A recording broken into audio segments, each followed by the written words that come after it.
agenda with 11 people testifying, 12.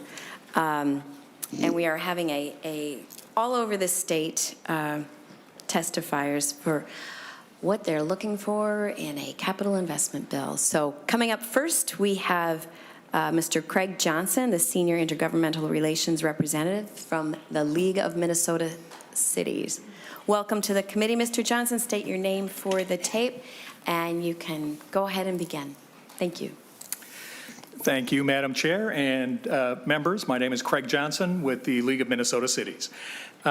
Just very briefly, for those who are not as familiar, the League of Minnesota Cities is the statewide association. We represent the cities of Minnesota on a wide range of issues, and if something comes up here that would affect cities in some way, we're always happy to show up and try and explain how we feel it would affect cities and how we could make it work better if it need be. The state of Minnesota has 856 cities. 841 of those are now members of the League of Minnesota Cities. We have 15 that are not. I did my math wrong there, but no, that's right. The 15 that are not are all under 200 in population, and if they call us, we'll still help them, but they don't have a regular daily need for our services. So, on behalf of Minnesota Cities, I want to thank you for this opportunity to make some comments.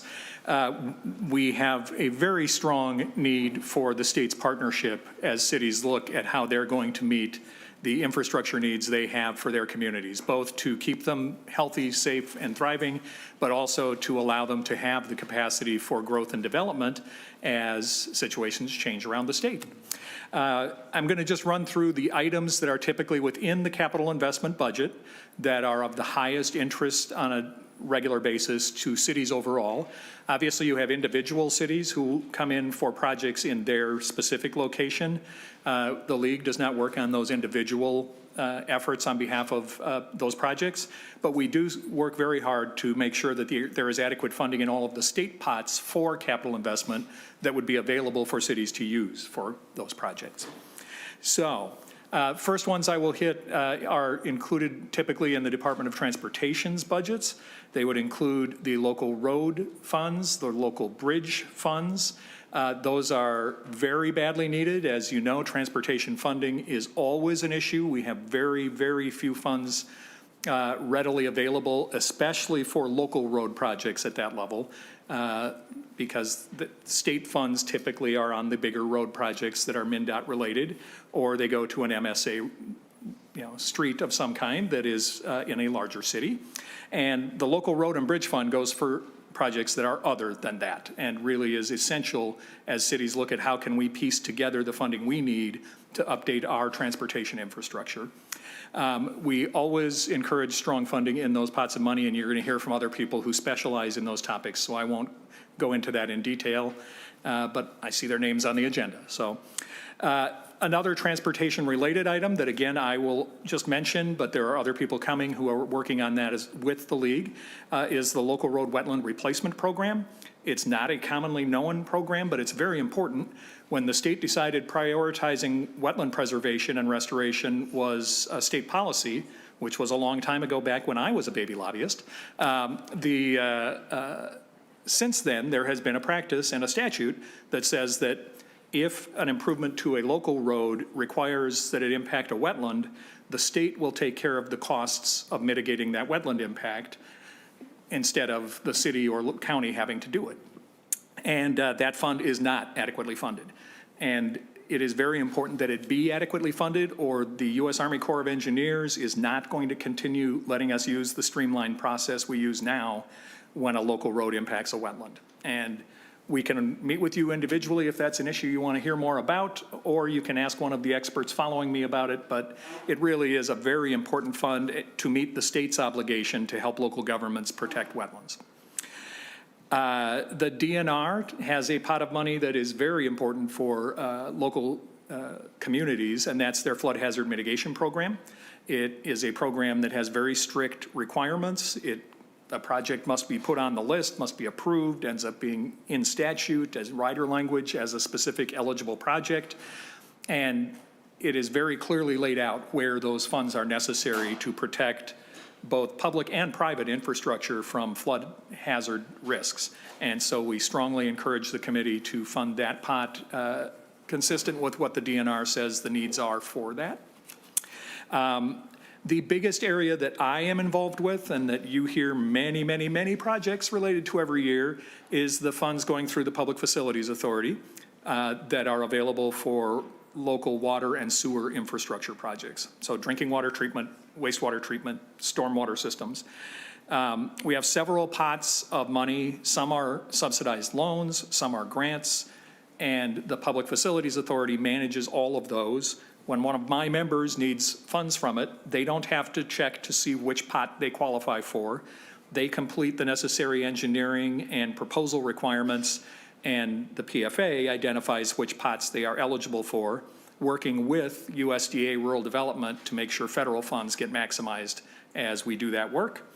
And so it's very user-friendly for cities to get into that process, and then it's just a matter of getting their score, which you guys all get updated on regularly, the list of the project priority list, and the funding determines how far down that list we can go with projects that have already been identified to be appropriate and to have their funding laid out in a way that you can see it.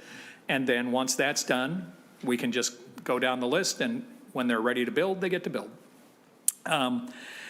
Those programs are very desperately needing funds. The delay in getting bonding funding does have a very strict impact on that, and multiple years of delay can actually threaten the amount of federal funds we get through those programs. So it's very, very important that we meet those federal matching requirements for the state revolving loan accounts for both clean water and drinking water. We also have grant programs under that. The Point Source Implementation Grants Program, which goes for communities that have been identified that are meeting current environmental requirements but need additional pollution control because a pollution issue has been identified in the water that they discharge to. And so it's money the state puts in to help get additional protections on that beyond what our normal statutes require. And we have the water infrastructure grants, which make sure very low-income communities can get the help they need when they just don't have enough people to afford the infrastructure. And Madam Chair, finally, I would just add, housing infrastructure bonds, while they're not typically general obligation, are a very important tool cities use as we try to address housing needs statewide and looking at where we can subsidize some of those efforts. And the economic development infrastructure programs through DEED that deal with infrastructure needs where it's being caused by a specific economic development are also a very useful tool as we look at expanding economic opportunities and healthy economies in our communities. The last thing I would add, Madam Chair, is we've had a discussion over the last number of years related to replacement funding and other preservation funding types of spending requirements on local governments that are trying to get assistance from the state. We have been working with the House and Senate chairs on that very closely, and we will continue to do that. But just know that we do have very strong concerns that we don't think it's appropriate that the state put such big fiscal requirements in the place that you essentially need to have enough money to build the project on your own before you can ask the state for any help building the project. And we will be happy to keep working constructively with leadership to address that as needed. With that, I'm happy to stand for questions or to come back in the future. Thank you, Madam Chair. Thank you, Mr. Johnson. Members, any questions? No. Thank you. Next up, we have Ms. Emily Murray, Policy Analyst, Association of Minnesota Counties, and Joe Gustafson, Washington County Traffic Engineer on behalf of AMC. Go ahead and state your name for the record and go ahead with your presentation. Thank you, Madam Chair. For the record, my name is Emily Murray with the Association of Minnesota Counties. AMC is a voluntary association representing all of Minnesota's 87 counties. One of our top priorities this session and last session was support for a bonding bill that includes investments in transportation-related programs, including the local road improvement program, the local bridge replacement program, the local government road wetland replacement program, and the busway capital improvement program. We want to thank you for inviting us to present today. We're going to focus on the needs of 3 of those programs, the local road and bridge programs and the wetland replacement program. We've included some slides in your packet that provide background on the programs and also highlight the funding needs. I want to start by thanking the many committee members and other senators that have introduced and co-authored legislation this session and in previous years that would address funding for these programs. I'm going to talk about the wetland replacement program first. Minnesota law requires the Board of Water and Soil Resources to oversee the replacement of wetland areas of public waters that are drained or filled by qualifying reconstruction, repair, and rehabilitation projects conducted by local road authorities. Having this program centralized through Bowser allows for predictable permitting for these projects, as well as larger and higher quality replacement wetlands, which is more cost efficient for taxpayers. For the purposes of mitigating unavoidable wetland impacts, the state is divided into 10 bank service areas. And you can see on the one pager that was included in your packet that 5 of these bank service areas have a balance of less than 1 year of demand. Over the interim, counties participated on a work group that was convened by Bowser and the Department of Transportation to review the status of the wetland replacement program and develop recommendations to ensure predictable and adequate funding to ensure its long-term viability. The work group recommendations include funding the program through a combination of operating budget and capital budget, and to pursue state and federal one-time funding that would provide some catch-up funding. Local agencies are working with Senators Herr, Johnson, Stewart, Eichhorn, and Lang on Senate File 1535, which includes both $15 million in GO bonds and $11.5 million in one-time general fund cash to sustain the program and address immediate needs, in addition to base budget funding for Bowser going forward.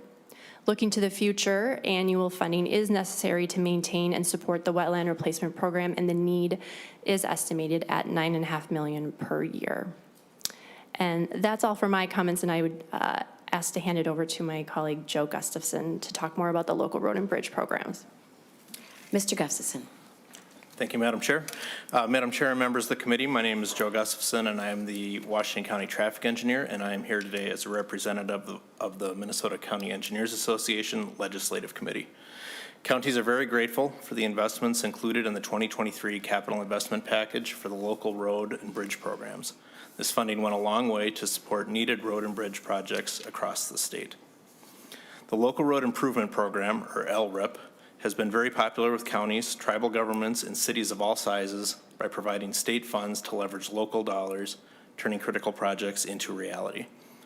During the 2023 LRIP competitive solicitation process, with $103 million available in the program, MnDOT State Aid received 378 applications from road agencies requesting $417 million in LRIP funds. 86 of these 378 applications were selected for funding, illustrating the popularity and competitiveness of this program. The total construction cost for all the submitted projects was estimated at $922 million, meaning that had they all been funded, the LRIP funds would make up approximately 45% of the construction cost, with 55% coming from other sources. The state's dollars stretch further when matched with local and other funding sources through this program, and together we can improve more miles of road than would otherwise be accomplished without your support. In recent years, Washington County has benefited from LRIP funding for pedestrian and bicycle improvements through downtown Willerny and Matamidi, using this funding exclusively to help reduce the cost share to each city. The program is also being used as part of the funding package to replace a hazardous and congested traffic signal at Highway 36 and Lake Elmo Avenue starting this year. The local bridge replacement program was established in 1976, and as funds are appropriated for the local bridge program, projects are selected from a compilation of county board and city council resolutions that comprise the comprehensive bridge replacement priority list. Currently, the 5-year list of needs includes 948 bridges, with an estimated total replacement cost over $847 million.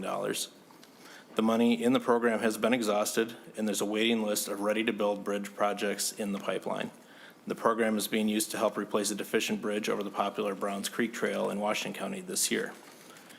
The 2023 session included many gains for transportation funding, but the need remains. MnDOT recently released its road funding gap report, which includes an $800 million annual gap for counties and cities on the state aid system alone, which does not include need on the local system. Support for a bonding bill that includes investments in the local and bridge programs, local road and bridge programs, will help to reduce that funding gap. which will help counties in building and maintaining a safe and well-integrated transportation system that efficiently moves people and products. Thank you. Oh, it was already on. Thank you, Mr. Gustafson. I have one quick question, and then I'll ask the members. I missed what you said about the Browns Creek Trail. If you can go back, and I didn't Sure, see it in my... My statement was the program is being used to help replace a deficient bridge over the popular Browns Creek Trail in Washington County this year. That's this County State 8 Highway 5 Stonebridge Trail Bridge. I like that bridge. Thank you. Members, any questions? Senator Jasinski. Thank you, Madam Chair, and Ms. Murray. So I think the three of us, two of us, one on each side of me, have been pretty supportive. I think this is really, really important. The LRIP, the LBRP, and the wetland replacement, we really understand the importance of that. It just astonishes me that the governor does not have it in his budget. I'm just frustrated why he does not, and this should be in there. This is such an important thing for our state, so I can continue to support, and I think I have a few people next to me that are doing the same, but again, it just surprises me why the governor does just not have this in his budget. It's just crazy, so thank you. Thank you we're switching here, so she can go present a bill now. So thank you so much for your testimony, and we appreciate you being here today. Thank you, Senator. So I believe next is, right? Yep, Bradley Peterson with Flaherty and Hood on behalf of the Coalition of Greater Minnesota Cities.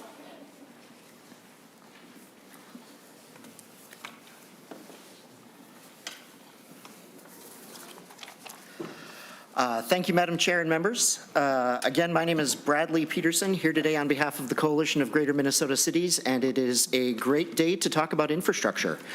The CGMC represents over 100 cities outside of the 7-county metro area and has always advocated for a robust bonding bill focused on the basic infrastructure that is the foundation for thriving communities across our state. So thank you for the opportunity to speak to these infrastructure needs today. While we support a number of programs that are typically funded by the bonding bill, I want to focus my comments on two that are particularly important to CGMC. The first of these are the water and wastewater grant loan programs funded through the Public Facilities Authority. Aging infrastructure and the need to respond to water quality concerns across the state make funding for these projects among the most critical needs that the Capital Investment Committee can address. According to a recent analysis of water and wastewater needs by the Minnesota Department of Health and the MPCA, there is an estimated $16.7 billion in needs over the next 20 years. Due to the rising needs and associated costs, this estimate actually grew by 22% between 2021 and 2023. On the back of the handout that we provided, you can see just a couple of examples of what are only a handful of the hundreds of projects that are currently awaiting funding. To address these needs, we're honored to work with our partners in the trades and with Conservation Minnesota to support Senate File 862, sponsored by Senator Johnson Stewart and others on this panel, which would provide a total of $299 million to the PFA to address these critical needs. This bill would also update the caps on grant and loan amounts per project from the PFA, which is necessary to respond to the quickly escalating costs associated with these projects. And so we ask that these measures be included in the next bonding bill. In addition to the PFA programs, we also strongly support funding for the Greater Minnesota Business Development Public Infrastructure Grant Program, referred to as BDPI for short. This program has been around since the early 2000s and helps spur economic development in Greater Minnesota by helping to pay for the public infrastructure costs related to the expansion of current businesses and the attraction of new businesses and jobs to our communities. Through the years, this program has funded projects across the state that has resulted in thousands of jobs being created or retained, as well as millions of dollars in private investment in cities across Greater Minnesota. The handout that we provided gives you a flavor of the types of projects that have been recently funded and a complete list of projects funded since 2010. Recent grant awards from DEED have left the bucket of dollars virtually empty, making it very important for this committee to inject a new round of dollars into this program. It is especially important since the ongoing general fund funding has been slated for elimination under Governor Walz's budget proposal.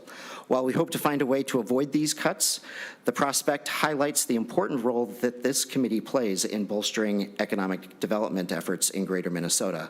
Thus, we are grateful to Senator Jasinski for his introduction of Senate File 582 and Senate File 584, which would address both general fund and bond funding for this program.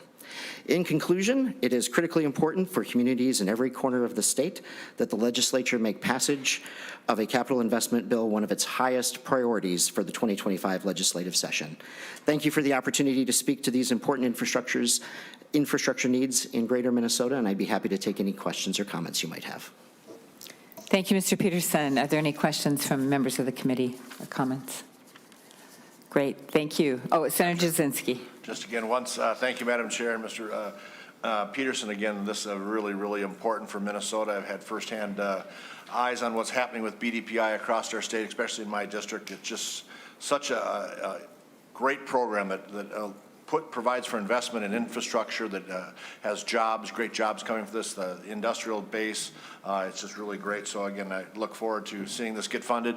It is important, and a lot of people, you know, have had some higher interest rates lately, but a lot of times a real estate project will be dependent on real estate interest rates, and when they start going down, it's really important to have that fund full, ready to go for projects coming up. So great project, as well as the wastewater infrastructure, water and wastewater, so important as well. One of my districts in Waseca, asking for $8.9 million. They're actually pumping raw sewage into the lake in the summer months because of the I&I issues. So the funding from these are so important. So thank you again. The feeling is mutual. Ditto. So those great comments. Thank you, Senator Jasinski, and thank you, Mr. Peterson. Thank you. Next, we have Paul Peltier, Executive Director of the Range Association of Municipalities and Schools.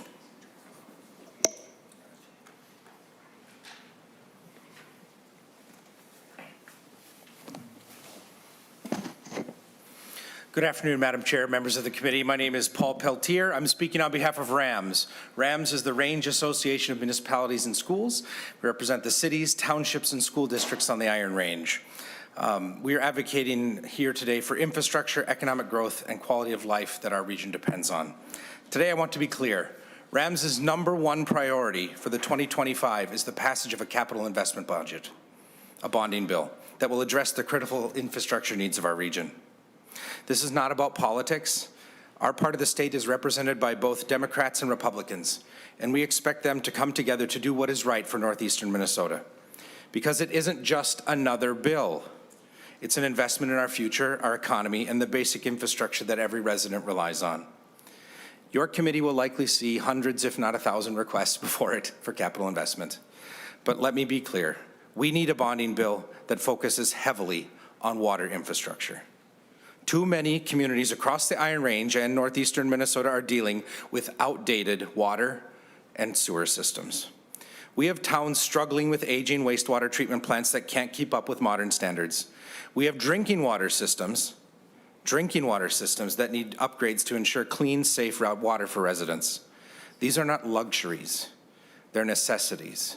They're the basic building blocks of can we afford to live the life in the place that we love. Without state support, small towns face the impossible choice of either raising local taxes to unaffordable levels or watching their infrastructure deteriorate. Many of us have seen this with our own eyes. The bonding bill provides critical funding to ensure that every community, no matter how small, has access to safe, modern, and efficient water infrastructure. The bonding bill is also about jobs. Infrastructure projects put people to work, plain and simple. When we invest in water treatment plants, roads, and public facilities, we are supporting local contractors, construction workers, and tradespeople who are the backbone of our economy. More importantly, strong infrastructure attracts private investment. Businesses looking to expand and relocate need modern utilities and reliable roads. If we want to keep northeastern Minnesota competitive, we must make these investments now. We all know that northeastern Minnesota is politically diverse. We have both DFL and Republican lawmakers representing our communities. And while they may not agree on everything, they must agree on this. Investing in infrastructure is not a partisan issue. For years, the bonding bill has been one of the most important bipartisan agreements in the legislature. It's how state partners with local governments to fund essential projects that keep our towns running, our businesses growing, and our communities safe. But without a bonding bill, projects get delayed. Costs rise and communities suffer. That's why RAMS is calling on lawmakers from both parties to come together and pass a strong bonding bill in 2025. This is our #1 priority because it affects every single resident of northeastern Minnesota. It's about ensuring clean water, creating jobs, and keeping our infrastructure strong. To all of you, our state legislators, come together, get this done. Our communities are counting on you. And to our residents, make your voice heard. Call your legislators, attend meetings, and tell them how important these investments are to your community. By working together, we can hopefully secure the future for northeastern Minnesota. Hopefully, we can get this bonding bill done. Thank you. Thank you so much, Mr. Peltier. Appreciate it. Is there any questions or comments from members of the committee? Senator Nelson. Thank you, Madam Chair, and thank you for the testimony. We know that's a very beautiful part of our state with specific needs and resources. And I'm just curious, how does the IRRB funding play into or is available for any of these projects? I think perhaps last year, did they do some bonding? Does the IRRB use its resources for bonding for some of these projects, or can it? Senator, as you know, the IRRB money is payment in lieu of local property taxes, Yes. and that it's in addition to, not in place of, the resources that the state has. And our state has an obligation to all residents, no matter where we live in this state, to provide those opportunities for them to access those capital investment funds. Thank you. Thank you, Senator Nelson. Thank you again, Mr. Peltier. Thank you. Next, we have Nels Paulson, Policy Director at Conservation Minnesota.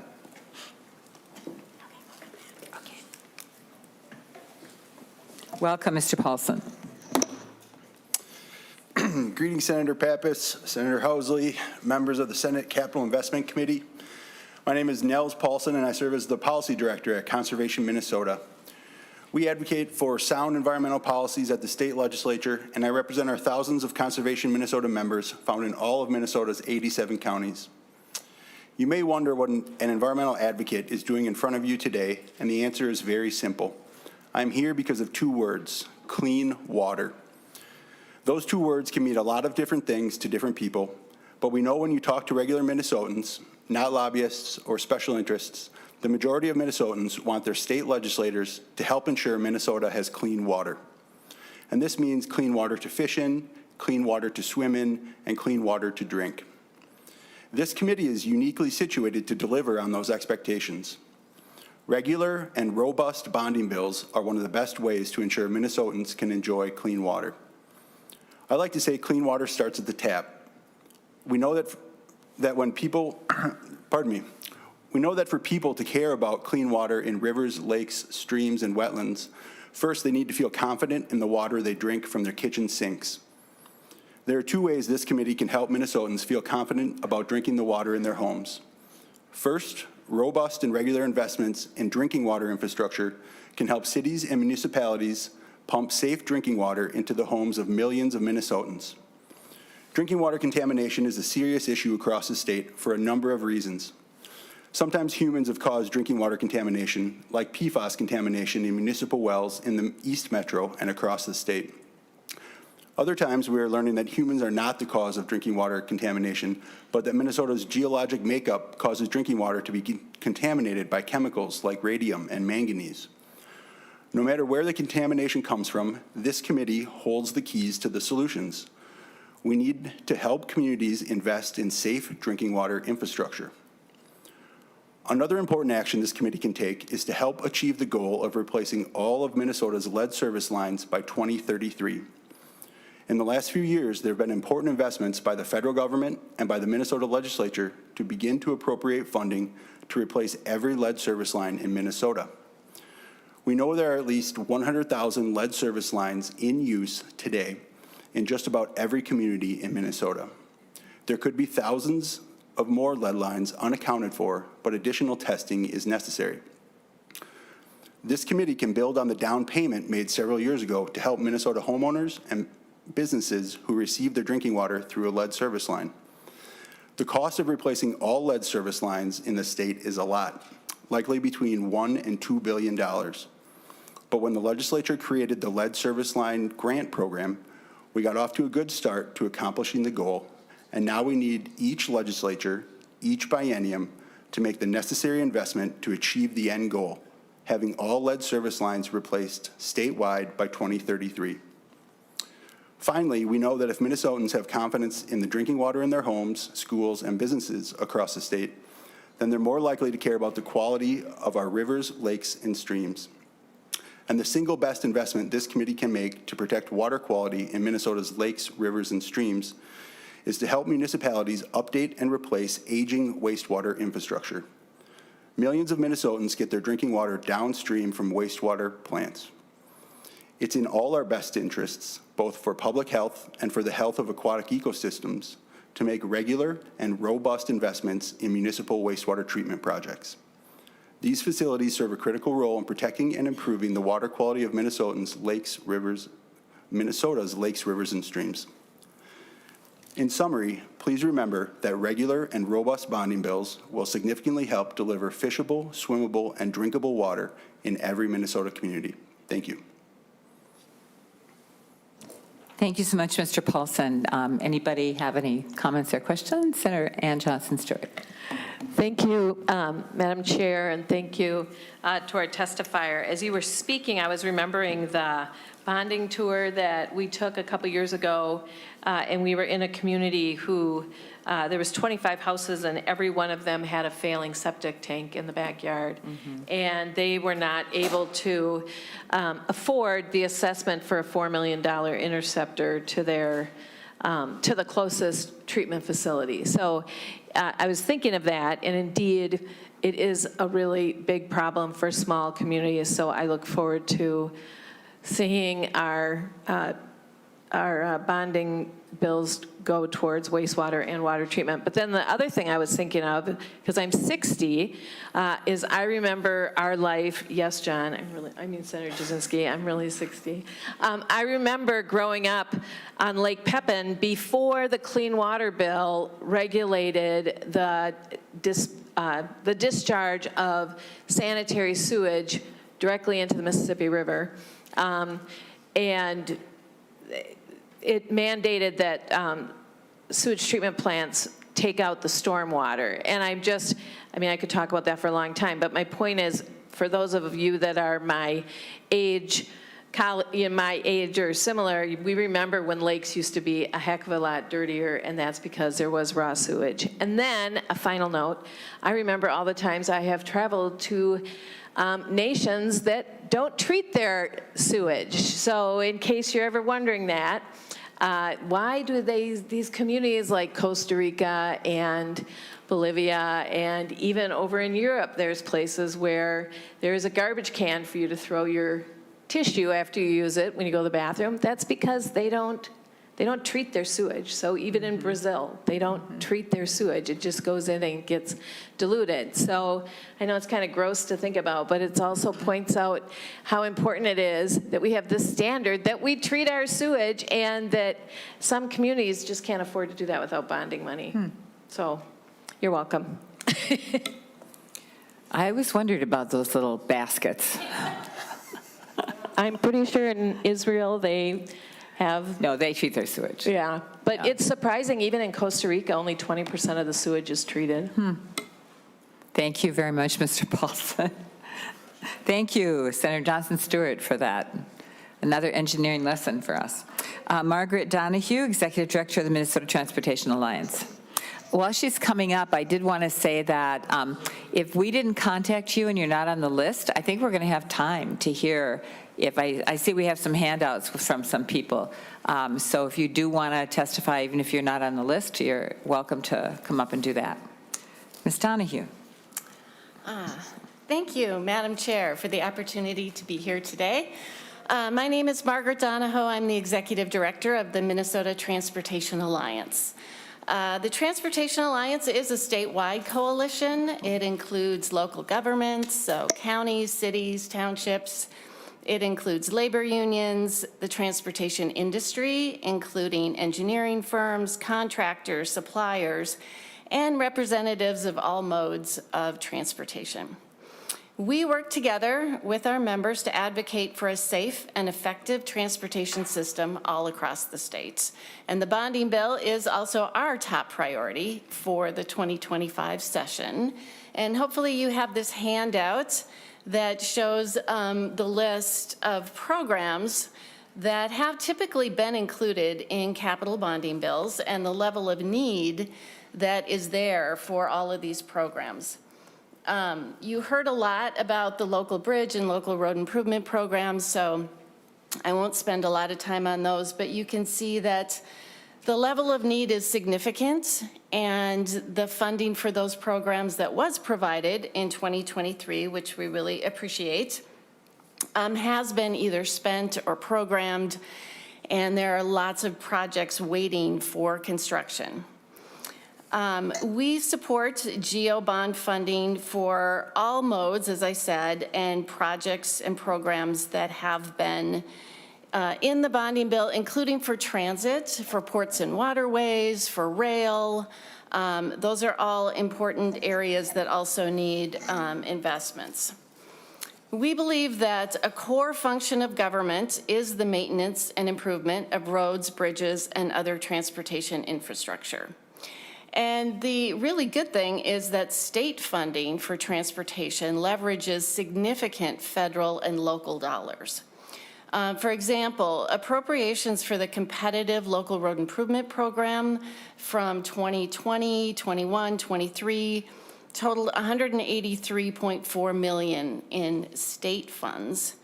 And that funding is expected to result in $337.5 million in federal, local, and other matching funds. So for the state funding that goes in, a lot more funding gets allocated and used for these projects.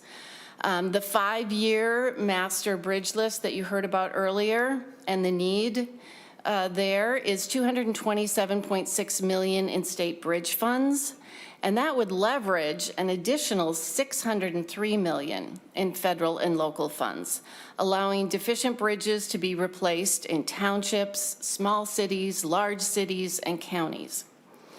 The lack of a bonding bill in 2024 has left many needed transportation improvements waiting and growing more expensive. With the latest budget forecast, we understand that finding the funding to pay the debt service on GO bonds from the general fund will be more challenging. We urge you to pass the largest bonding bill that you can. And we also urge the legislature to pass authorization for additional trunk highway bonds with the debt service included in the trunk highway fund budget as opposed to the general fund budget, given that the capacity of that fund is available to support additional debt service. MnDOT's debt service policy states that debt service should not exceed 20% of annual state revenues into the trunk highway fund. And the latest projections for the state trunk highway fund show that the fund has the capacity to support over $600 million in additional trunk highway bonds. This session, legislators have introduced bills for many important trunk highway projects, and most of those would authorize additional trunk highway bonds. So projects including widening and improving US 169 from Taconite to Pengilly, Trunk Highway 14 in Byron, Trunk Highway 610 in Anoka, I-35 in Dakota County, Trunk Highway 65 in Ham Lake, US Highway 10 in Sherburne County, Trunk Highway 55 in Hennepin County, and I-35 in Scott County, all would authorize trunk highway bonds to cover these costs. And all of these bills would authorize an additional $334 million in trunk highway bonds. So just as the legislature did in 2023, we urge passage of a transportation bill with additional trunk highway bonds that will be supported by the Trunk Highway Fund, and a robust capital bonding bill with GO bonds supported by the general fund. Uncertainty at the federal level makes state funding all the more important this year. The Infrastructure Investment and Jobs Act will expire in federal fiscal year 2026. And the Federal Highway Trust Fund has faced recurring shortfalls due to an imbalance between dedicated revenue deposited into the Highway Trust Fund and spending. At the federal level, Highway Trust Fund funding shortfalls have generally been filled by transfers from the Treasury's General Fund. And these transfers have shifted a total of $275 billion since 2008, including $118 billion authorized under the IIJA in 2021. If reductions in federal spending impact those transfers in the future and spending needs to be reduced to match the amount of dedicated revenues in the fund, Minnesota will see a significant cut in federal transportation funds.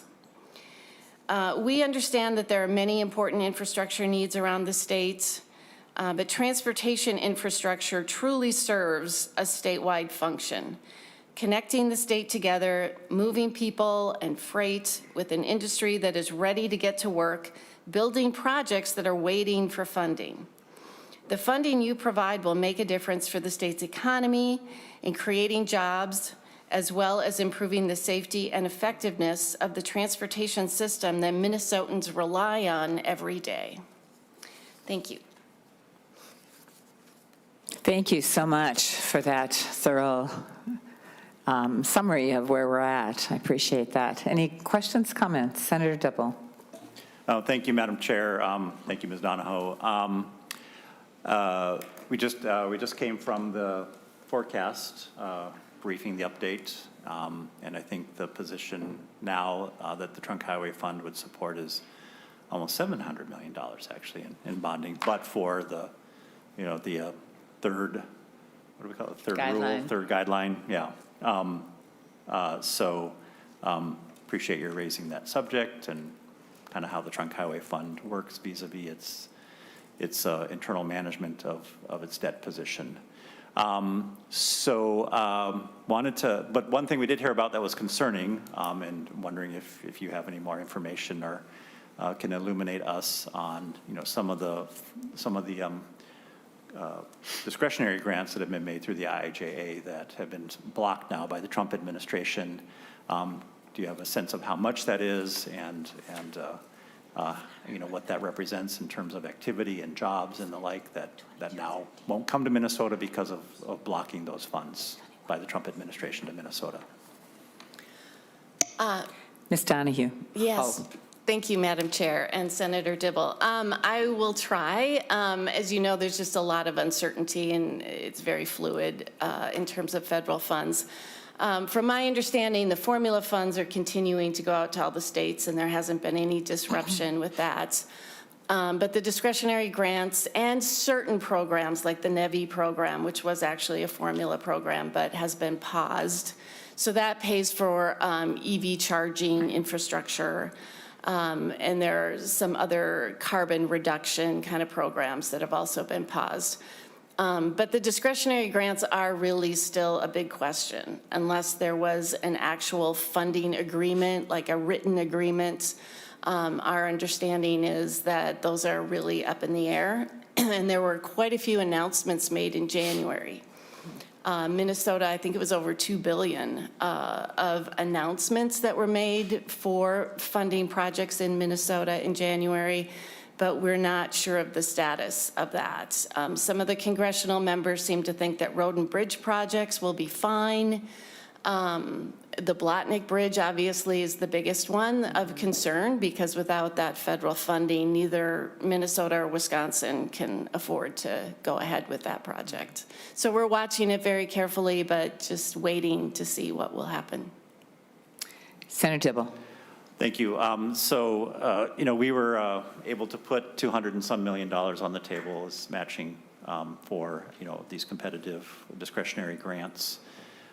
Which then allowed us to compete successfully for $1.5 to $2 billion worth of grants, which we had, announcements and were awarded to Minnesota, but hadn't yet they hadn't signed on the dotted line and weren't under yet contract. And so, as I understand, we're slated to lose about 15%, fully 15% of those funds that were going to be coming to Minnesota because of this kind of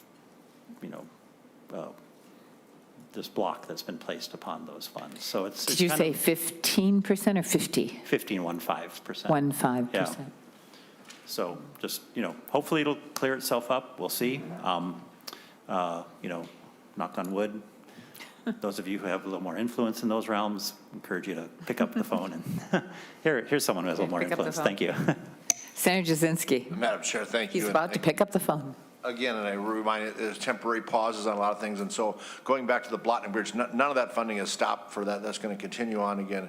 And what I'm hearing from a congressional delegation is they're going to continue on with road bridge money, can continue on. There's some programs, again, that have been paused, but as far as the day-to-day funding for roads and bridges, it's not stopping, it's continuing on.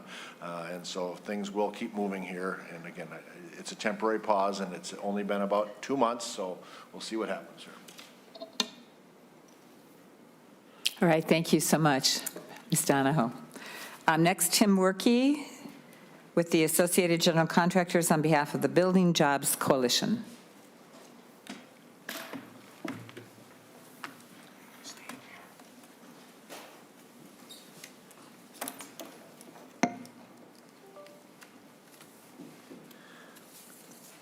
Good afternoon, Senator and members of the committee. Excuse me while we get connected here on our technology, but by way of introduction, my name is Tim Workey, and I serve as the Chief Executive Officer of the Associated General Contractors, and we are the state's largest commercial and industrial contracting association, a statewide organization with over 400 members. But I'm here today on behalf of the Building Jobs Coalition, and I'm authorized to speak for this group. And a couple of things in preference of my remarks. Here advocating the words of the day seem to be a robust and regular, consistent bonding bill. We advocate for that as well. But I'm here to mainly make the case, the economic case for investment in infrastructure and a robust bonding bill. So as I cycle through 5 or 6 of these slides, I want to introduce you and remind you of who the Building Jobs Coalition is. The BJC, as we refer to it, was organized in 2008 during the throes of the Great Recession, and you can see the names of the organizations that are continuing charter members of the Building Jobs Coalition. These folks in these organizations represent the men and women in the organizations that both design, build, and promote the preservation and construction of Minnesota's capital assets. The leadership structure is a tripartite organization led by myself representing the contractors, led by the executive director of the architects, the Association of Architects in Minnesota, and also by the executive director of the Minnesota Building Trades Council. We again advocate for regular, robust capital investments, not just to build the infrastructure, but to enhance and to grow the state's economy.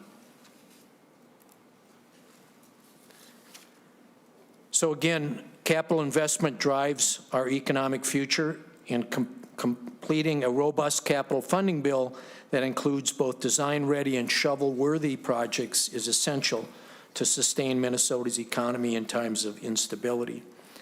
I would submit to you that oftentimes the bonding bill gets characterized as the dessert of the legislative process, but really what it is the meat and potatoes. Mm-hmm. Every $1 that's invested in capital asset construction is cycled through the state's economy and has a positive return on investment near or exceeding a 2-to-1 return.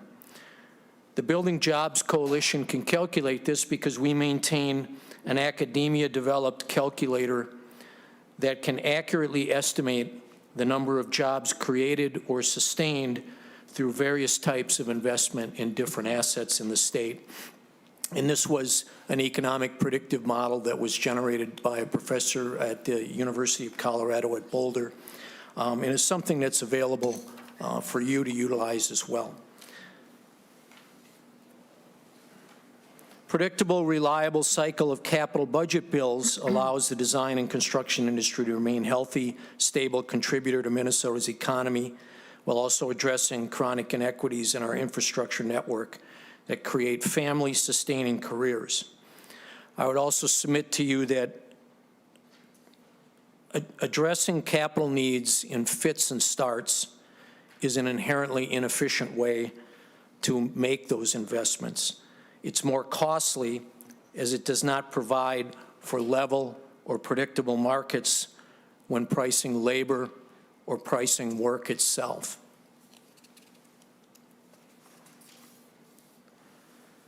A significant portion of the projects proposed for capital investment in 2025 are deferred maintenance to existing buildings and upgrades to infrastructure.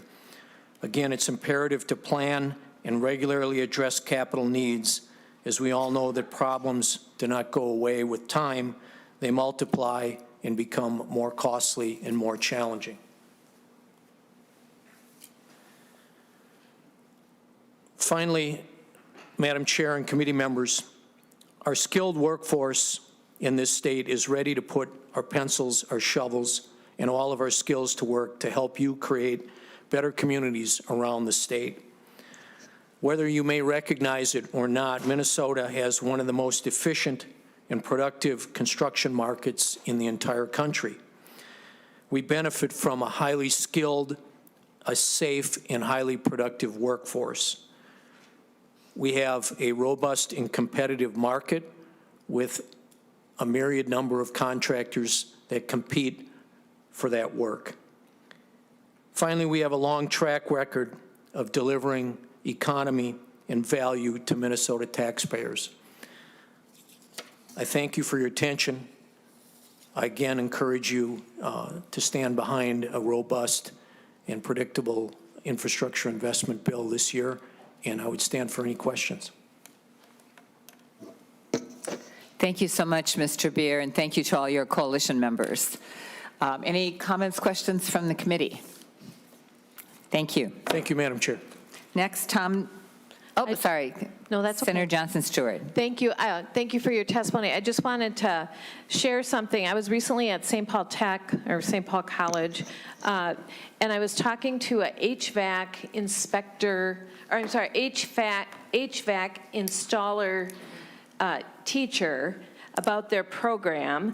And just to emphasize what you just talked about with the trades are ready to go, there was a young woman there who quit her job and as a church secretary and was back in school to be an HVAC installer. And she was getting she already had a job offer for $95,000 a year. Mm-hmm. She had 2 years of, well, she hadn't even finished her second year yet. But I just want to emphasize that when we think of the trades, I mean, I was shocked, and I consider myself pretty knowledgeable about what tradespeople make, but there is a huge opportunity here for employing people at really good paying jobs. And so just wanted to offer that up. Thank you. I'm ready to leave the legislature and retrain. It's walking distance to your house, Madam Chair. It is close, right. Next, we have Colin Beer with the International Association of Sheet Metal, Air, Rail, and Transportation Workers, Local 10. Welcome. Madam Chair, committee members, my name is Colin Beery. I handle government affairs for SMART Local 10. We represent around 5,000 members in a variety of construction industries. We're mainly here to talk about bonding, but would like to speak specifically on asset preservation. As you know, our state's facilities are an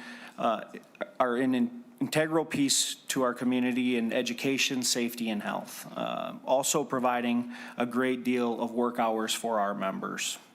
Our members predominantly perform HVAC in the commercial space, installing, maintaining, and repairing ventilation systems, while also testing, adjusting, and balancing these same systems.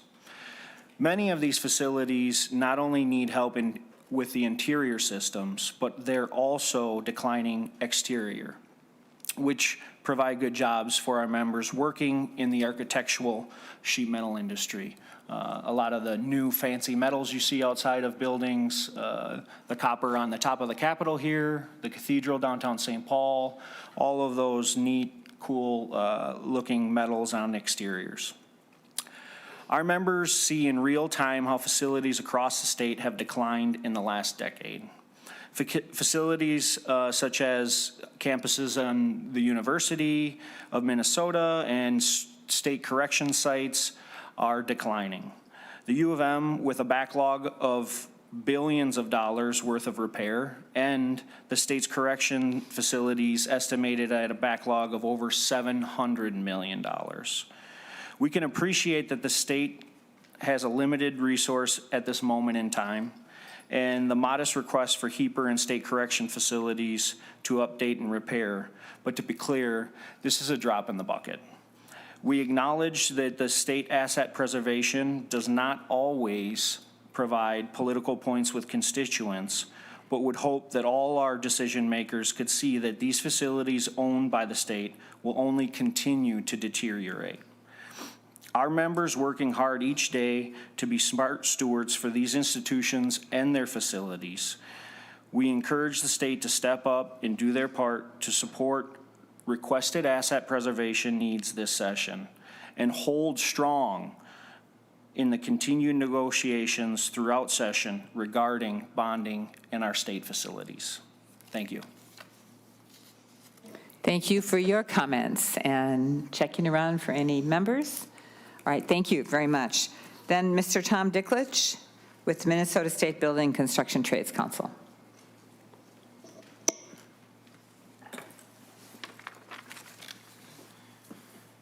Thank you, Madam Chair and members.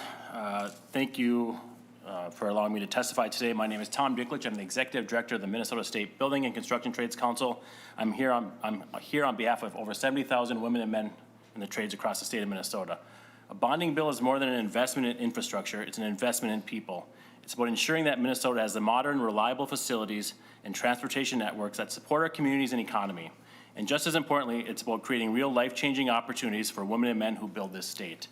The construction trades are a path to a strong middle-class life. The jobs created through a bonding bill would provide Minnesota with good wages, health care, pensions, jobs that just don't support individual workers, but entire families and communities. For many of the trades, offer a clear, debt-free path to a lifelong career. When we invest in infrastructure, we are also investing in thousands of workers who take pride in their work, people who know that what they build today will stand for generations. Moreover, a strong bonding bill helps train the next generation of skilled trades workers. Many public works projects incorporate apprenticeship and workforce development programs, ensuring that young people and career changers have opportunities to enter the trades. This is especially important as a large portion of our skilled workforce approaches retirement. These investments not only create jobs today, but build a pipeline of talent that sustain Minnesota's infrastructure well into the future. Beyond the workers themselves, these projects fuel our local economy. When tradespeople have steady work, they spend money in their communities on housing, groceries, restaurants, and local businesses. This economic ripple effect ensures that the benefits of a bonding bill extend far beyond the job site. Investing in infrastructure is not just about putting shovels in the ground, it's about strengthening Minnesota's economy from the ground up. We also need to recognize that a bonding bill does more than create jobs. It builds the future of Minnesota. Every school we renovate, every road we repair, and every water treatment facility we modernize improves the daily lives of people across this state. It ensures that students have a safe place to learn, that businesses can move goods efficiently, and that families have clean and reliable drinking water. Infrastructure investments also help us prepare for our future. Our state is growing, our needs are evolving, and our infrastructure is deteriorating. A robust bonding bill gives us the ability to upgrade our infrastructure in a way that ensures it serves future generations as well as it serves today. While new projects are exciting, it's equally important to maintain and improve the public infrastructure we already have. The state has invested billions of taxpayer dollars into buildings, roads, and utilities, and preserving these assets is a fiscally responsible move. Whether it's replacing a roof, upgrading electrical systems, modernizing heating and cooling, or repairing structural elements, this is skilled labor that requires trained professionals. Every dollar we spend on asset preservation keeps tradespeople working and saves taxpayers money down the line. A strong bonding bill isn't just about construction, it's about building the opportunities, strengthening communities, and ensuring Minnesota remains competitive for decades to come. A bonding bill is about making smart, forward-thinking investments. It keeps our economy moving, provides stable jobs for thousands of Minnesotans, and ensures that the infrastructure we all rely on remains strong and resilient. The members of the Minnesota State Building and Construction Trades are ready to go to work. We urge you to pass a bonding bill that puts people to work, strengthens our infrastructure, and invests in Minnesota. Thank you. Great, thank you so much, Mr. Dicklich, and thank you to everyone. Now it's kind of an open. Oh, turn over, wait a minute, I didn't turn over the, John Pollard. There's the back, and John Thorson. Great. I wondered if you two were going to testify. We're on the back of the page. Good Welcome, afternoon. please introduce yourselves. Good afternoon, Madam Chair, members of the committee. Thank you for having us. For the record, my name is John Pollard. I'm the Legislative Director to the International Union of Operating Engineers, Local 49. We represent approximately 15,000 heavy machinery operators in Minnesota, North and South Dakota. Our members take great pride in building and maintaining Minnesota's infrastructure, including roads and bridges, residential and commercial buildings, and the state's energy infrastructure. Our members also work in river dredging, in sand and gravel pits, building waste and stormwater systems, in broadband development, and in well drilling. I'd like to take this opportunity on behalf of Mr. Thorson and myself to thank the committee staff for putting us at the end of the agenda so nothing is left to be said.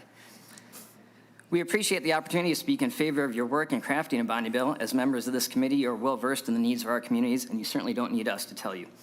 As you weigh these proposals, as Mr. Dicklich pointed out, it's important to remember the jobs that are created by these infrastructure projects. The jobs our members have are good-paying, family-supporting careers with excellent health care benefits and a pension that allows our members to retire with dignity.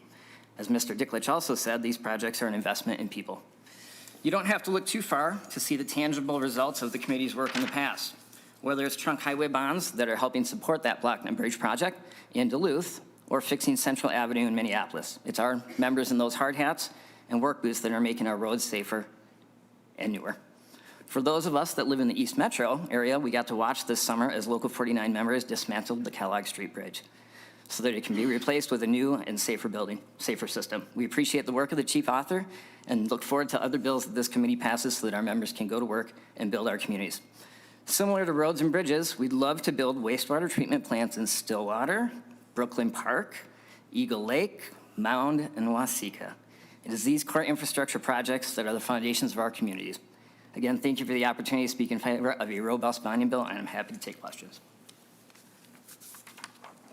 I don't see any questions, so go ahead, Mr. Thorson. Thank you, Madam Chair, and members of the committee. For the record, my name is John Thorson. I'm Legislative Director for LIUNA, Minnesota, North Dakota. We're Minnesota's infrastructure union, representing more than 14,000 skilled construction laborers who build and maintain the roads, highways, bridges, and basic utilities that are necessary for our communities to thrive. I'm here today to express our strong support for passage of a bonding bill and to meet Minnesota's infrastructure needs. So in 2024, capital investment requests across the state totaled $7.6 billion, including $4.7 billion in state agency requests and $2.9 billion in requests from local units of government. Minnesota's transportation and water infrastructure needs are great, and capital investments can accelerate repairs to the over 600 deficient bridges, nearly 5,000 miles of highways rated in poor condition.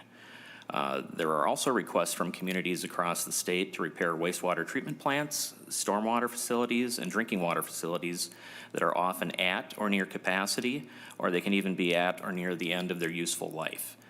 These projects are critical infrastructure that allow communities to prepare for severe weather events, to clean up existing water contamination, and upgrade facilities to prevent pollution from happening in the first place. The legislature has only passed one bonding bill in the last 4 years, and we're not saving taxpayers or communities money by not having bonding bills.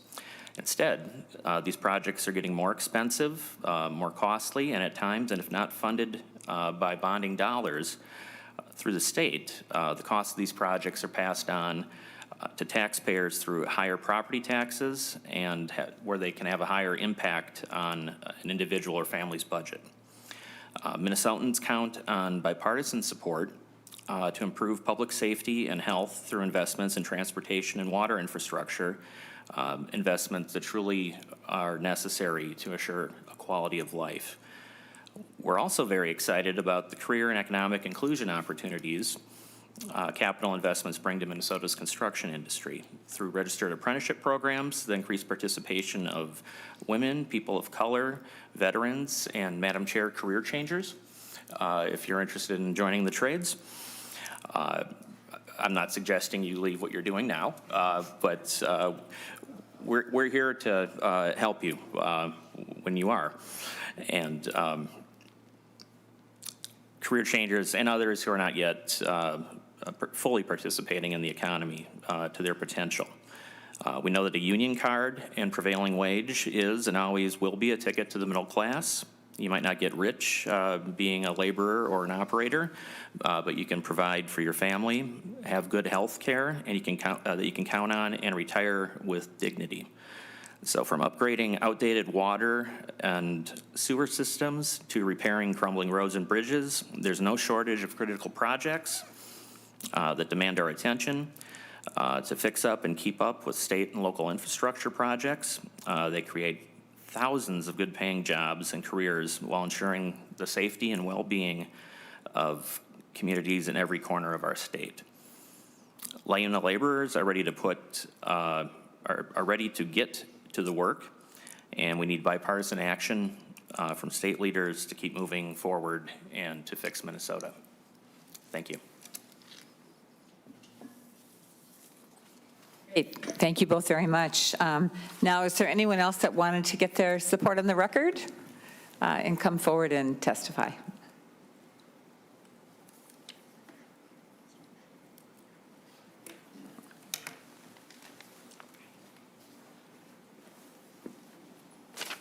Great. And state your name for the record and who you represent. Madam Chair, members, my name is Sherry Munyon, and I'm representing the Minnesota Public Transit Association. Thank you for the opportunity to speak today. I'm coming forward.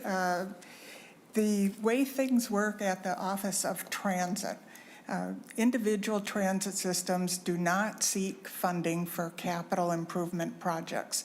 Rather, they apply for their projects to be reviewed and approved by the Office of Transit.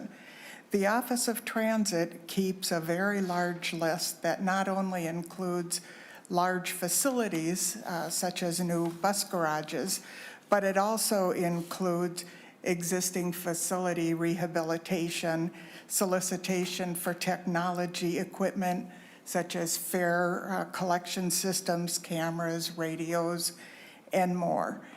The Office of Transit will use flexible federal and state dollars to fund projects. So currently they have a list of 3 years forward of projects they have approved that are not funded. We are here with legislation this year that Senator Frentz is carrying for us, seeking a $10 million capital investment for large facilities. If that bonding is available for those large facilities, then all of the other smaller technology projects can move forward. So briefly, it's a very unique system, and so we don't have legislators coming and advocating for their individual projects. We have one request, which is not in the governor's request. Okay. Thank you. Thank you. Any comments from members? All right. Thank you, Ms. Munyon. Anyone else? Not seeing anyone rushing up here, then I would like to thank members for the meeting and thank you all who testified, and the meeting is adjourned.